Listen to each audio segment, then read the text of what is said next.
Should you be concerned if the judge sends your case out for post-hearing interrogatories with a medical expert? Hi, I'm Jonathan Ginsberg. I'm a Social Security disability attorney. And occasionally in hearings, I have a situation where the judge will say to me and my client at the end of the hearing, I need more information. I'm going to send this record out to a medical expert, and I'm going to submit interrogatories to the expert. And interrogatories, by the way, are questions where I'm going to ask the expert witness who is not here, never seen you, but to give me an opinion about what this medical record means. Or the judge may say, Mr. Claimant or Ms. Claimant, I'm going to send you out for a medical evaluation with an independent medical examiner on Social Security's panel, and once that report comes back, I'll give a copy to your attorney. He'll have a chance to respond to it. And I may have some additional questions for him, which I'll do in written form. Or, Mr. Ginsberg, you can request a supplemental hearing at that time. So what's all this mean? Basically, it means the judge feels, after looking at the evidence and hearing testimony, he does not have enough information or enough knowledge about the medical issues in the case to make a decision. He wants more information from a medical expert. It could be simply that the medical file is complicated. You have a bunch of medical issues, a bunch of conditions, and it's very complex. The judge doesn't understand what's going on. It's a rare condition, or it's one where there's a lot of interaction, drug interactions, different medical conditions. The judge needs help better understanding what's going on. So he will use an expert witness. Sometimes judges call expert witnesses to testify to hearings.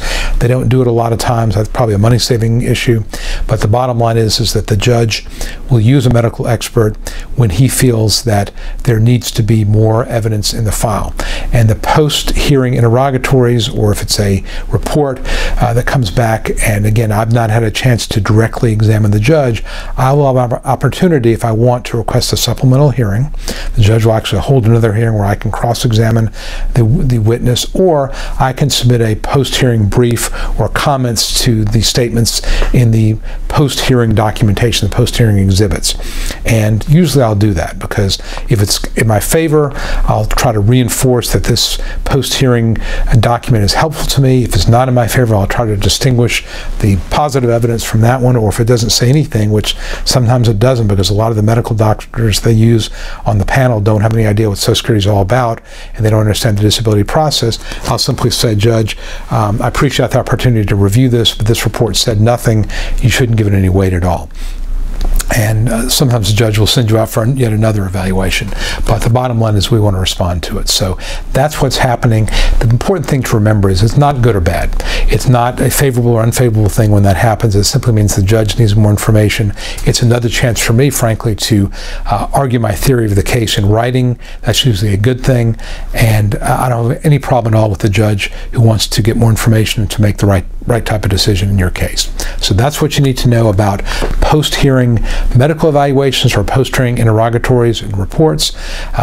They are used sometimes, and it's typically when the judge needs more information about the medical evidence in your file.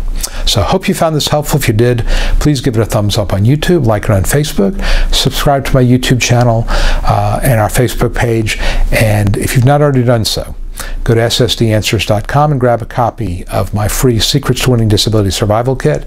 You find a lot of very useful information there, and I do update it periodically, so I think you'll find it helpful to your application process. So this is Jonathan Ginsberg wishing you all the best as you apply for disability benefits. Thanks a lot. Hi, this is Jonathan Ginsberg, and I hope you found this video helpful. If you'd like to know more about how to win your Social Security disability case, I'd like to invite you to download my Secrets to Getting Approved Early Survival Kit that I created just for people like you. Currently, I'm making the Survival Kit available at no cost, and I encourage you to grab your copy now. Some of the topics I cover include: how do I know if I have a case? Is it the right time for me to file my claim? 9 common mistakes that can doom your case. The 3 must-have arguments you use to win your case. And a topic that every disability claimant wants to know: how to avoid trick questions from the judge.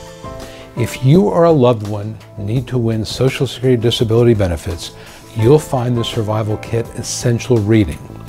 Download your Survival Kit right now and at no cost. Just visit ssdanswers.com/survival and sign up. It's that easy. Please act now. And as always, I wish you the best.